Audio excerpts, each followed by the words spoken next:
ನೋಡ್ತಾ ಇದ್ರ ವಿಬಿಸಿ ನ್ಯೂಸ್. ನಾನು ಸ್ವಾಗತ್.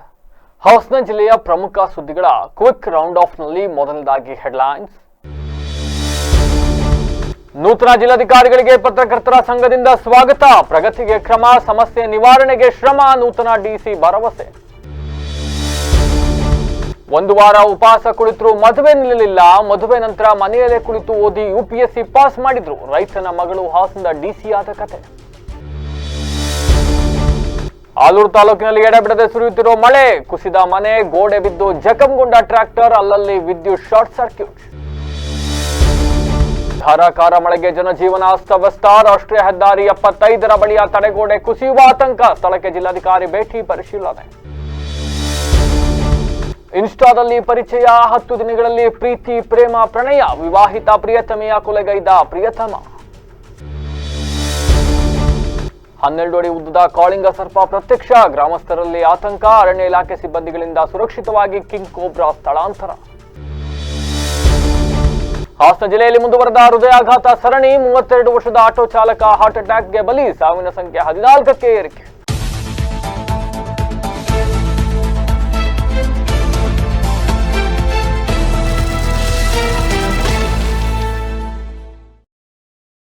ವಾರ್ತೆಗಳ ವಿವರ. ಜಿಲ್ಲೆಯ ಅಭಿವೃದ್ಧಿಯ ಜೊತೆಗೆ ಎಲ್ಲ ಸಮಸ್ಯೆಯನ್ನ ಅರಿಯಲು ಜನರೊಂದಿಗೆ ಬೆರೆತು ಅವರ ಕಷ್ಟ ಸುಖ ಆಲಿಸಿ ಕೆಲಸ ಮಾಡುವ ಮೂಲಕ ಎಲ್ಲ ಜನರ ಪ್ರೀತಿ ಸಂಪಾದಿಸಿ ಕೆಲಸ ಮಾಡುವೆ ಅಂತ ನೂತನ ಜಿಲ್ಲಾಧಿಕಾರಿ ಕೆಎಸ್ ಲತಾಕುಮಾರಿ ಹೇಳಿದರು. ಹಾಸನ ಜಿಲ್ಲಾ ಕಾರ್ಯನಿರತ ಪತ್ರಕರ್ತರ ಸಂಘದ ವತಿಯಿಂದ ಆತ್ಮೀಯ ಸ್ವಾಗತ ಹಾಗೂ ಸನ್ಮಾನವನ್ನ ಸ್ವೀಕರಿಸಿ ಬಳಿಕ ಸಂವಾದದಲ್ಲಿ ಅವರು ಮಾತನಾಡಿದ್ರು. ಸರ್ಕಾರಿ ಕೆಲಸವೆಂದರೆ ಕೇವಲ ಕಚೇರಿಯಲ್ಲಿ ಕುಳಿತು ನಿರ್ವಹಿಸುವುದಲ್ಲ, ಜನಸಾಮಾನ್ಯರೊಂದಿಗೆ ಮುಖಾಮುಖಿಯಾಗಿ ಅವರ ಸಮಸ್ಯೆಯನ್ನು ಬಗೆಹರಿಸುವುದು ಮುಖ್ಯ. ಜಿಲ್ಲೆಯ ಜನರು ನನ್ನ ಹೆಸರು ಮತ್ತು ಕೆಲಸವನ್ನು ನೆನಪಿಟ್ಟುಕೊಳ್ಳುವ ರೀತಿ ಕರ್ತವ್ಯ ನಿರ್ವಹಿಸುತ್ತೇನೆ. ಇದಕ್ಕೆ ಎಲ್ಲರ ಸಹಕಾರ ಅಗತ್ಯ. ಇದಕ್ಕೆ ಎಲ್ಲರೂ ಸಹಕಾರ ನೀಡಬೇಕು ಅಂತ ಕೋರಿದ್ರು. ಈ ಸಂದರ್ಭದಲ್ಲಿ ಜಿಲ್ಲಾಧ್ಯಕ್ಷರಾದಂತಹ ಕೆಎಚ್ ವೇಣುಕುಮಾರ್, ಮಾಜಿ ಅಧ್ಯಕ್ಷ ರವಿನಾಕ್ಲಗೂಡು, ಹಿರಿಯ ಪತ್ರಕರ್ತರಾದ ಆರ್.ಬಿ. ವೆಂಕಟೇಶ್ ಮೂರ್ತಿ, ಮಾಜಿ ಅಧ್ಯಕ್ಷೆ ಲೀಲಾವತಿ, ಪ್ರಧಾನ ಕಾರ್ಯದರ್ಶಿ ಶಶಿಧರ್ ಸೇರಿದಂತೆ ಇನ್ನಿತರರು ಹಾಜರಿದ್ದರು. ಯಾವಾಗ ನಾವು ಒಂದು ಜಿಲ್ಲೆಯ ಜಿಲ್ಲಾಧಿಕಾರಿ ಆಗಬೇಕು ಅಂತ ಅಂತೀವಿ, ಆ ಜಿಲ್ಲೆಯಲ್ಲಿ ನಾವು ಆ ಜಿಲ್ಲೆಯನ್ನು ಬಿಟ್ಟೋದ್ರೂ ಸಹ ಒಂದು ಹಿಂತಿರುಗಿ ನೋಡಿದಾಗ ಅಥವಾ ಜನಗಳೇ ಆಗಲಿ ಇವರ ಸಮಯದಲ್ಲಿ ಈ ಕೆಲಸ ಆಯಿತು ಅಂತ ಹೇಳಿಕೊಳ್ಳೋ ಒಂದು ಅವಕಾಶ ಸಿಗುತ್ತಲ್ಲ, ಅದು ತುಂಬ ಕೆಲವರಿಗೆ ಸಿಗುತ್ತೆ. ಮತ್ತು ತುಂಬಾ ಅದಕ್ಕೆ ಒಂದು ನಾವು ಹೇಳ್ತೀವಿ ಏನು, ಅದು ಒಂದು ಕಾಲ ಕೂಡಿ ಬರಬೇಕು ಅಂತೇಳಿ. ಈಗ ಎಷ್ಟೋ ಬಾರಿ ಏನಾಗ್ತದೆ, ಇಂದಿನ ಡಿ ಸಿಗಳು ನಾವೆಲ್ಲ ಕಷ್ಟ ಬಿದ್ದಿರ್ತಾರೆ. ಅದು ಏನು ಮಾಡಿದ್ರು ಅದು ಮೆಟೀರಿಯಲ್ ಆಗಿರೋಲ್ಲ. ಈಗ ಬಂದ ತಕ್ಷಣ ಅದು ಎಲ್ಲ ರೆಡಿ ಇರ್ತದೆ, ನಮ್ಮ ಟೈಮಲ್ಲಿ ಆಗಿಬಿಡ್ತದೆ. ಆವಾಗ ನಾವು ಕ್ರೆಡಿಟ್ ತೊಗೊಳಕ್ಕೆ ಬರೋದಿಲ್ಲ. ಹಾಗಾಗಿ ಒಬ್ಬರಿಂದನೇ ಅದು ಆಗಿರೋದಿಲ್ಲ. ಬಟ್ ಅಂತಹ ಅವಕಾಶ ಸಿಕ್ಕರೆ ತುಂಬ ಹೆಮ್ಮೆಯ ವಿಷಯ. ಆಮೇಲೆ ನಾವು ಹೇಳಿದಾಗ ಇಲ್ಲಿ ಬಂದ ತಕ್ಷಣ ನಾವು ಫಸ್ಟ್ ಅನಲೈಸ್ ಮಾಡ್ತೀವಿ, ನಮ್ಮ ಜಿಲ್ಲೆಯಲ್ಲಿ ಹೇಗಿದೆ, ಯಾವ್ಯಾವ ಸಮಸ್ಯೆಗಳಿದೆ, ಜ್ವಲಂತ ಸಮಸ್ಯೆಗಳು ಏನು, ಯಾವ ಸಮಸ್ಯೆಗಳಿಗೆ ನೋಡಿ, ಎಲ್ಲ ಸಮಸ್ಯೆಗಳಿಗೂ ಒಂದೇ ದಿನದಲ್ಲಿ ಒಂದೇ ತಿಂಗಳಲ್ಲಿ ಪರಿಹಾರ ಆಗಲ್ಲ. ಬಟ್ ಆ ನಿಟ್ಟಿನಲ್ಲಿ ನಾವು ಶುರು ಆದರೆ ಎಲ್ಲ ಒಂದು ಕಡೆಗೆ ಅದಕ್ಕೊಂದು ಪರಿಹಾರ ಅಂತ ಸಿಗ್ತದೆ. ಇನ್ನು ಜಿಲ್ಲಾಧಿಕಾರಿಗಳು ಇವತ್ತು ಹಾಸನದ ಜಿಲ್ಲಾ ಪತ್ರಕರ್ತರ ಸಂಘದಲ್ಲಿ ಹಮ್ಮಿಕೊಳ್ಳಲಾಗಿದ್ದ ಸಂವಾದ ಕಾರ್ಯಕ್ರಮದಲ್ಲಿ ತಾವು ನಡೆದು ಬಂದ ಹಾದಿಯನ್ನ ಹಂಚಿಕೊಂಡಿದ್ದಾರೆ. ತಾವೊಬ್ರು ರೈತರ ಕುಟುಂಬದಿಂದ ಬೆಳೆದು ಬಂದವರು. ನಾನು ಸೈನ್ಸ್ ಓದಿ ವೈದ್ಯ ಆಗಬೇಕು ಅಂತ ಆಸೆ ಇಟ್ಕೊಂಡಿದ್ದೆ. ಆದ್ರೆ ಆರ್ಥಿಕ ಸಮಸ್ಯೆ ಕಾರಣ ತಂದೆ ಕಲಾ ವಿಭಾಗದಲ್ಲೇ ಓದು ಅಂತ ಹೇಳ್ತಾ ಇದ್ರು. ನಾನು ಹಠ ಹಿಡಿದು ವಿಜ್ಞಾನವನ್ನೇ ಆಯ್ದುಕೊಂಡೆ. ಆದರೆ ಪದವಿ ಮುಗಿಯುತ್ತಿದ್ದಂತೆಯೇ ಮನೆಯಲ್ಲಿ ಮದುವೆ ಮಾಡಿಬಿಟ್ರು. 1 ವಾರ ಉಪವಾಸ ಕುಳಿತರು ಕೂಡ ಮದುವೆ ನಿಲ್ಲಿಸ್ಲಿಕ್ಕೆ ಆಗಲಿಲ್ಲ. ಅದಾದ ನಂತರ MSc ಮುಗಿಸಿ ವಿಜ್ಞಾನಿ ಆಗಬೇಕು ಅಂತ ಅಂದುಕೊಂಡಿದ್ರೆ. ಆದರೆ ನನ್ನ ಪತಿ UPSC ತೆಗೆದುಕೊಳ್ಳುವಂತೆ ಪ್ರೇರೇಪಿಸಿದ್ರು. ಮನೆಯಲ್ಲೇ ಕುಳಿತು ಕೇವಲ 6-7 ತಿಂಗಳು ಯಾವುದೇ ಕೋಚಿಂಗ್ ಪಡೆಯದೆ UPSC ಎಕ್ಸಾಮ್ ಅನ್ನ ಪಾಸ್ ಮಾಡಿದೆ ಅಂತ ತಮ್ಮ ಸಾಧನೆಯನ್ನು ತೆರೆದಿಟ್ಟರು. ನಂತರ ಅವರ ಮನೆಯವರ ಪ್ರೋತ್ಸಾಹದಿಂದ IAS ಅಧಿಕಾರಿ ಕೂಡ ಆದೆ. 2006ರಲ್ಲಿ ನಾನು ಸರ್ಕಾರಿ ನೌಕರಿಗೆ ಸೇರ್ಕೊಂಡೆ. ವಿವಿಧ ಹುದ್ದೆಗಳನ್ನು ನಿರ್ವಹಿಸಿ ಮೊದಲ ಬಾರಿಗೆ DC ಆಗಿ ಹಾಸನಕ್ಕೆ ಬಂದಿದ್ದೇನೆ ಅಂತ ತಾವು ನಡೆದು ಬಂದ ಹಾದಿಯನ್ನ ಸವಿವರವಾಗಿ ವಿವರಿಸಿದ್ದಾರೆ. ಹೆಣ್ಮಕ್ಳು ಓದಿದ್ರೇನು ಬಿಟ್ರೇನು ಅನ್ನೋ ಒಂದು ಮನೋಭಾವನೆ ಇರ್ತಕ್ಕಂತಹ ಕುಟುಂಬ. ಏನು ಓದಿದ್ರೂ ಅವ್ರಿಗೆ ಮದುವೆ ಮಾಡಿ ಕಳಿಸ್ಬಿಡ್ಬೇಕು ಅನ್ನೋ ಕುಟುಂಬ. ಸೊ ಹಾಗಾಗಿ ತುಂಬ ಚೆನ್ನಾಗಿ ಓದ್ತಾ ಇದ್ದೆ, ಅಕಾಡೆಮಿಕಲಿ ತುಂಬ ಚೆನ್ನಾಗಿದ್ದೆ. ಆದರೂ ಸಹ ನಾನು SSLC ಪಾಸ್ ಆದಾಗ ನಮ್ಮ ತಂದೆ ಹೇಳಿದ್ರು, ಅವ್ರಿಗೆ ಜವಾಬ್ದಾರಿ ಅಂದರೆ ಅಂತಹ ಫ್ಯಾಮಿಲಿ ಬ್ಯಾಕ್ಗ್ರೌಂಡ್, ಮದುವೆ ಮಾಡಿಬಿಟ್ರೆ ಜವಾಬ್ದಾರಿ ಮುಗೀತು ಅನ್ನೋ ಒಂದು ಮನಸ್ಥಿತಿ. ಸೊ ಮದುವೆನೂ ಮಾಡಿಬಿಟ್ರು. ಆಯಿತಾ, ನಾವು 1 ವಾರ ಊಟ ಬಿಟ್ಟು ಮಲಗಿದ್ದು ಆಯಿತು, ಮದುವೆ ಬೇಡ ನಾನು ಓದಬೇಕು ಅಂತ. ಆದ್ರೂ ಅರೇಂಜ್ ಮ್ಯಾರೇಜ್ ಮಾಡಿದ್ರು. ಸೊ ನನ್ನ ಅದೃಷ್ಟಕ್ಕೆ ನಮ್ಮ ಮನೆಯವರು ತುಂಬ ಸಪೋರ್ಟಿವ್ ಆಗಿ ನಿಂತ್ಕೊಂಡ್ರು. ಇಲ್ಲ ಮುಂದೆ ಹೋದು ಅಂತ ಹೇಳಿದ್ರು. ನಂತರ ನಾನು MSc ಮಾಡಿದೆ ಮೈಕ್ರೋಬಯಾಲಜಿಯಲ್ಲಿ. ದೆನ್ CFCRAಯಲ್ಲಿ ರಿಸರ್ಚ್ ಸ್ಕಾಲರ್ ಅಂತ ಸೇರಿಕೊಂಡೆ. I wanted to become a scientist ಆಗಲಿಕ್ಕೆ ತುಂಬ ಆಸೆ ಇತ್ತು. ಬಟ್ ನಮ್ಮ ಹಸ್ಬೆಂಡ್ ಹೇಳಿದರು, ಅವರು ಬ್ಯಾಂಕಲ್ಲಿ ಇದ್ದರು ನಮ್ಮ ಹಸ್ಬೆಂಡ್. ಆಗ ಹೇಳ್ತಾಯಿದ್ರು, ಅವ್ರದ್ದು ಆಲ್ ಇಂಡಿಯಾ ಟ್ರಾನ್ಸ್ಫರ್ ಇತ್ತು, ಅವ್ರಿಗೆ ನಾನು ವರ್ಕ್ ಮಾಡೋದು ಬೇಕಾಗಿರಲಿಲ್ಲ. ಅವರು ಅವ್ರ ಮನೆ ಕಡೆಯಲ್ಲೂ ಸ್ವಲ್ಪ ಚೆನ್ನಾಗಿದ್ದರು. ಸರಿ, ಅವರು ಹೇಳಿದ್ರು, ಏನು ಕೆಲಸ ಮಾಡೋದು ಬೇಕಾಗಿಲ್ಲ, ಮನೇಲಿ ಜೊತೇಲಿರ್ಬೋದು, ಯಾಕಂದರೆ ನನ್ನದು ಟ್ರಾನ್ಸ್ಫರಬಲ್ ಜಾಬ್ ಇದೆ. ಬಟ್ ನಾನು ಭಾಳ ಆ್ಯಂಬಿಷಿಯಸ್, ಮೊದಲಿಂದಲೂ ನಾನು ತುಂಬ ವೆರಿ ಫೈಟರ್ ಅಂತಾರಲ್ಲ ಹಾಗೆ ತುಂಬ ಅಗ್ರೆಸಿವ್ ಆಗಿ ಇರ್ತಿದ್ದೆ, ರೆವಲ್ಯೂಷನರಿ ಥರ ಈ ಆ್ಯಟಿಟ್ಯೂಡ್. ಅದಕ್ಕೆ ಅವರು ಹೇಳಿದ್ರು, ನೀನು ಕೆಲಸಕ್ಕೆ ಹೋಗಬೇಕು ಅಂದರೆ ನೀನು IAS ಹಾಗೂ UPSC ಎಕ್ಸಾಮ್ ಬರಿ ಅಂತ ಹೇಳಿದ್ರು. ಸೊ ಮೊದಲನೇ ಅಟೆಂಪ್ಟ್ ಇನ್ನೂ ಆಗ್ತಾನೆ, ಫಸ್ಟ್ ಅಟೆಂಪ್ಟಲ್ಲೇ. ಆಲೂರು ತಾಲೂಕಿನಲ್ಲಿ ಎಡಬಿಡದೆ ಮಳೆ ಸುರಿತಾ ಇದೆ. ಆಲೂರು ತಾಲೂಕಿನ ಕೆಂಚಮನ ಹೊಸಕೋಟೆ ಹೋಬಳಿ ಮಗ್ಗೆ ಗ್ರಾಮ ಪಂಚಾಯಿತಿಗೆ ಸೇರಿದ ಬಡಗಿ ಕೊಪ್ಪಲಿನಲ್ಲಿ ನಿರಂತರವಾಗಿ ಸುರಿತಾ ಇರತಕ್ಕಂಥ ಭಾರಿ ಮಳೆಯಿಂದಾಗಿ ಮಂಗಳವಾರ ರಾತ್ರಿ ಪ್ರಶಾಂತ್ ಲೇಟ್ ಅರಳಪ್ಪ ಎಂಬುವರಿಗೆ ಸೇರಿದ ಮಂಗಳೂರಿನ ಹಂಚಿನ ಮನೆಯೊಂದು ಸಂಪೂರ್ಣವಾಗಿ ಮಿರಿದು ಬಿದ್ದಿದೆ.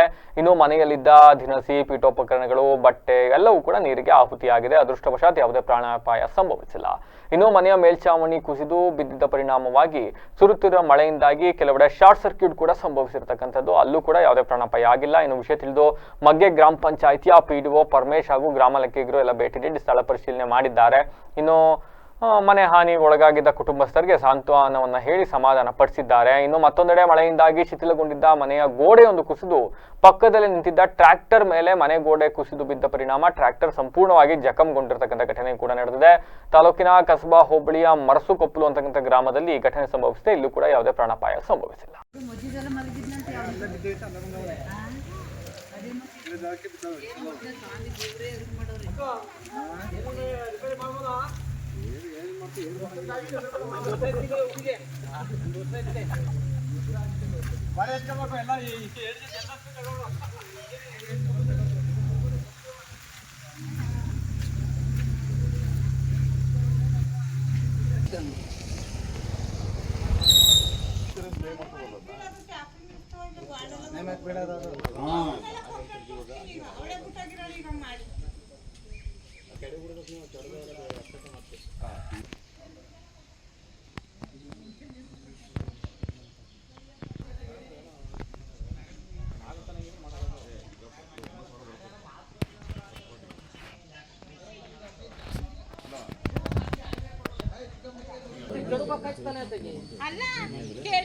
ಮಲೆನಾಡು ಭಾಗದಲ್ಲಿ ಕೆಲವು ದಿನಗಳಿಂದ ಸುರಿತಾ ಇರತಕ್ಕಂಥ ಧಾರಾಕಾರ ಮಳೆಯಿಂದಾಗಿ ಜನಜೀವನ ಸಂಪೂರ್ಣವಾಗಿ ಅಸ್ತವ್ಯಸ್ತಗೊಂಡು ಹೋಗ್ಬಿಟ್ಟಿದೆ. ತಾಲೂಕಿನ ಕೊಲ್ಲಹಳ್ಳಿ ಗ್ರಾಮದ ಸಮೀಪ ರಾಷ್ಟ್ರೀಯ ಹೆದ್ದಾರಿ 75ರ ಬಳಿಯ ತಡೆಗೋಡೆಯು ಭಾರಿ ಮಳೆಯಿಂದಾಗಿ ಬಿರುಕು ಬಿಟ್ಟು ಕುಸಿಯುವ ಹಂತದಲ್ಲಿದೆ. ಈ ಘಟನೆಯಿಂದ ಸ್ಥಳೀಯರಲ್ಲಿ ಸಹಜವಾಗಿಯೇ ಆತಂಕ ಮನೆ ಮಾಡಿದೆ. ತಡೆಗೋಡೆಯ ಕೆಳಭಾಗದಲ್ಲಿರುವ ಕೆರೆಯು ಅತಿಯಾದ ಮಳೆಯಿಂದ ತುಂಬಿರೋದ್ರಿಂದ ಒತ್ತಡದಿಂದ ತಡೆಗೋಡೆ ಕುಸಿಯುವ ಸಾಧ್ಯತೆಗಳಿದ್ದಾವೆ. ಇನ್ನು ತಡೆಗೋಡೆ ಕುಸಿದರೆ ರಾಷ್ಟ್ರೀಯ ಹೆದ್ದಾರಿ 75ಕ್ಕೂ ಕೂಡ ಹಾನಿಯಾಗುವ ಭೀತಿ ಎದುರಾಗಿದೆ. ಇದರಿಂದ ಸಂಚಾರಕ್ಕೆ ತೊಂದರೆಯಾಗುವ ಸಂಭವವಿದೆ. ಈ ಹಿನ್ನೆಲೆಯಲ್ಲಿ ಇಂದು ಜಿಲ್ಲಾಧಿಕಾರಿ KS ಲತಾ ಕುಮಾರಿ ಅವರು ಸ್ಥಳಕ್ಕೆ ಭೇಟಿಯನ್ನ ನೀಡಿ ಪರಿಶೀಲನೆ ನಡೆಸಿದ್ದಾರೆ. ಮಳೆ ಮುಂದುವರೆದರೆ ಪರಿಸ್ಥಿತಿ ಇನ್ನಷ್ಟು ಗಂಭೀರವಾಗಬಹುದೆಂದು ಅಧಿಕಾರಿಗಳಿಗೆ ಎಚ್ಚರಿಕೆ ಕೂಡ ನೀಡಿದ್ದಾರೆ. ಇನ್ನು ತಡೆಗೋಡೆಯ ರಕ್ಷಣೆ ಮತ್ತು ಸಂಚಾರದ ಸುಗಮತೆಗಾಗಿ ತಕ್ಷಣದಿಂದ ಕ್ರಮ ತೆಗೆದುಕೊಳ್ಳುವಂತೆ ಸ್ಥಳೀಯ ಆಡಳಿತಕ್ಕೆ ಸೂಚನೆಯನ್ನು ಕೂಡ ನೀಡಿದ್ದಾರೆ. ಇದು ನಮ್ಮ ಸಕಲೇಶ್ಪುರ ಇವತ್ತು ಆನೆ ಮಹಲು ಸುಮಾರು ಈ ರೀತಿಯಾಗಿ ಭೂಕುಸಿತ ಆಗ್ತಕ್ಕಂಥ ರಸ್ತೆ ಬದಿಗಳಲ್ಲಿ ಒಂದು 12 ಲೊಕೇಶನ್ಸನ್ನು ಸ್ಥಳಗಳನ್ನು ಐಡೆಂಟಿಫೈ ಮಾಡಿದ್ದಾರೆ. ಅವುಗಳಲ್ಲಿ ಒಂದು ತಡೆಗೋಡೆ ಆಗಲಿ, ಒಂದು ವೈಜ್ಞಾನಿಕವಾಗಿ ಯಾವ ರೀತಿ ಅದನ್ನು ಭೂಕುಸಿತವನ್ನು ತಡಿಬೇಕು ಅನ್ನೋದ್ರ ಬಗ್ಗೆಯೂ ಸಹ ಈಗ ಆಲ್ರೆಡಿ ಒಂದು ವರದಿಯನ್ನು ಸಹ ಅವರು ತಯಾರಿಸಿದ್ದಾರೆ. ಅದರ ಕೆಲಸ ಈ ಮಾನ್ಸೂನ್ ಮುಗಿದ ನಂತರ ಅವರು ಪ್ರಾರಂಭಿಸ್ತೀವಿ ಅಂತಲೂ ಸಹ ನಮಗೆ ಹೇಳಿದ್ದಾರೆ. ಸೊ ಇದು ಒಂದು ನೀವು ಹೇಳಿದಾಗೆ ಈ ತರಹ ಭೂಕುಸಿತ ಉಂಟಾಗದೇ ರೀತಿಯಾಗಿ ವೈಜ್ಞಾನಿಕ ರೀತಿಯಲ್ಲಿ ಒಂದು ಕಾಮಗಾರಿಗಳನ್ನು ಕೈಗೆತ್ತಿಕೊಳ್ಬೇಕಾಗಿರೋದು ಸಹ ಅನಿವಾರ್ಯತೆ ಇದೆ. ಈಗ ನಾವು ಈಗ ಪರಿಶೀಲನೆ ಮಾಡ್ತಾ ಇದ್ದೀವಿ ಈ ಆನೆಮಹಲು, ಇದಕ್ಕೆಲ್ಲ ಎಸ್ಟಿಮೇಷನ್ ಅಂದಾಜು ಪತ್ರಿಕೆಯನ್ನು ರೆಡಿ ಆಗಿದೆ.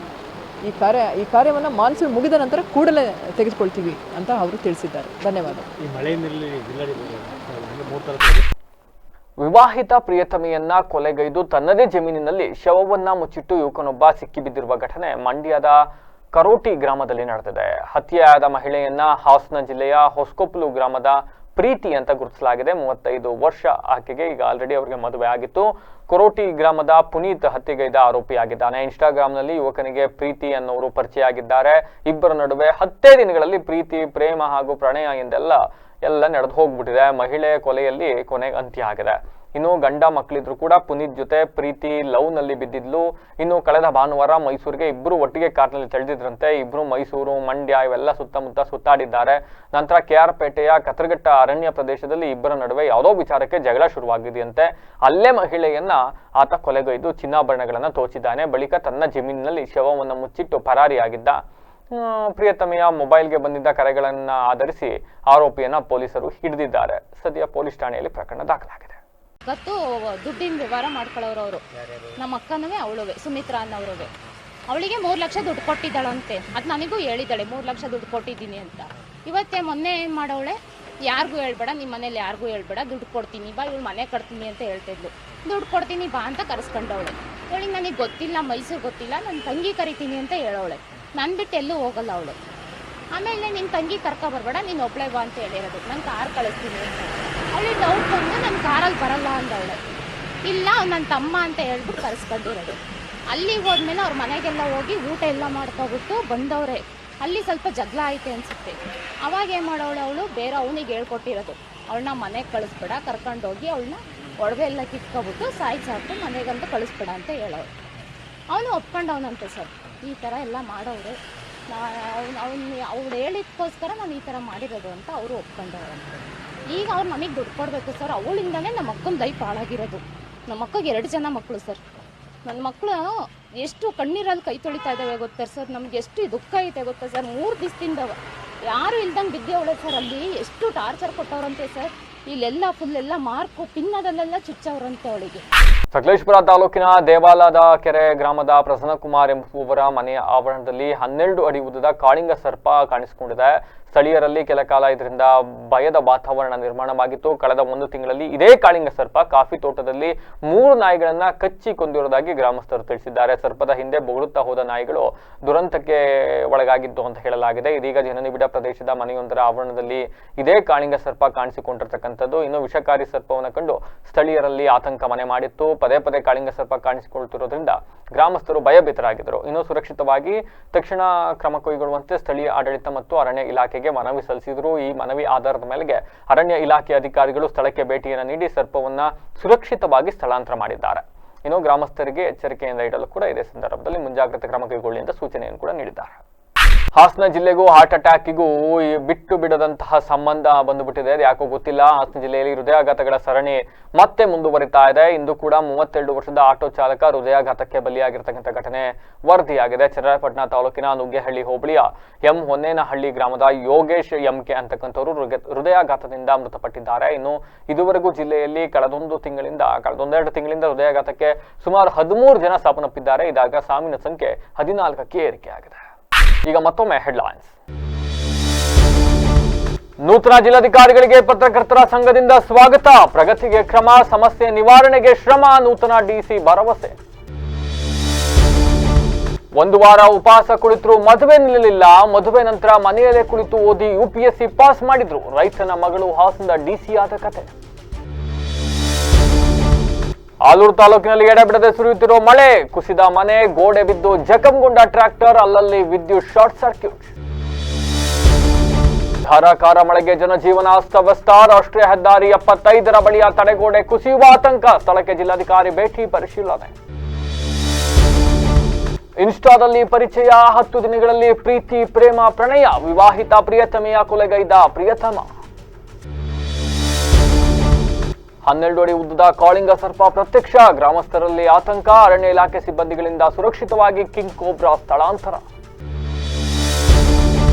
ಹಾಸನ ಜಿಲ್ಲೆಯಲ್ಲಿ ಮುಂದುವರೆದ ಹೃದಯಾಘಾತ ಸರಣಿ. 32 ವರ್ಷದ ಆಟೋ ಚಾಲಕ ಹಾರ್ಟ್ ಅಟ್ಯಾಕ್ಗೆ ಬಲಿ. ಸಾವಿನ ಸಂಖ್ಯೆ 14ಕ್ಕೆ ಏರಿಕೆ.